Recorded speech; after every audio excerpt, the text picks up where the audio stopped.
ಕಡಿಮೆ ಪದಾರ್ಥವನ್ನು ಉಪಯೋಗಿಸಿ ಆಂಧ್ರ ಸ್ಟೈಲ್ ಚಿಲ್ಲಿ ಚಿಕನ್ನ ಹೇಗೆ ಮಾಡೋದು ಅಂತ ಹೇಳ್ಕೊಡ್ತೀನಿ. ತುಂಬ ಚೆನ್ನಾಗಿ ಬರುತ್ತೆ, ಎಲ್ಲರೂ ಟ್ರೈ ಮಾಡಿ. Hello friends, welcome to my channel.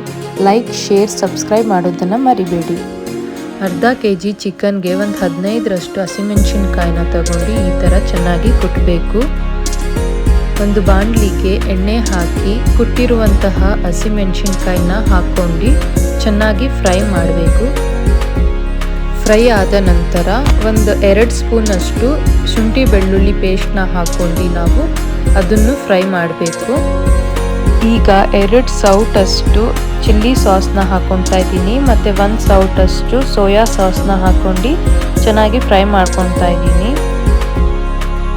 ಈಗ ಸ್ವಲ್ಪ ನೀರನ್ನು ಹಾಕೋಬೇಕು. ಅರ್ಧ ಸ್ಪೂನಷ್ಟು ಅರಿಶಿನ ಪುಡಿನ ಹಾಕ್ಕೊಂಡು ಫ್ರೈ ಮಾಡ್ಕೊಳ್ಬೇಕು. ಇಲ್ಲಿ ನಾನು ಅರ್ಧ kg ಅಷ್ಟು ಬೋನ್ಲೆಸ್ ಚಿಕನ್ನ ಹಾಕೋತಾ ಇದ್ದೀನಿ. ನೀವು ಬೇಕಾದರೆ ವಿತ್ ಬೋನ್ ಚಿಕನ್ ಕೂಡ ಹಾಕೋಬೋದು.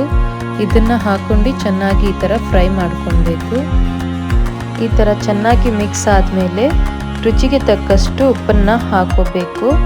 ಈಗ ಒಂದು 10ರಿಂದ 20 ನಿಮಿಷ ಚಿಕನ್ನ ಬೇಯೋದಕ್ಕೆ ಬಿಡಬೇಕು.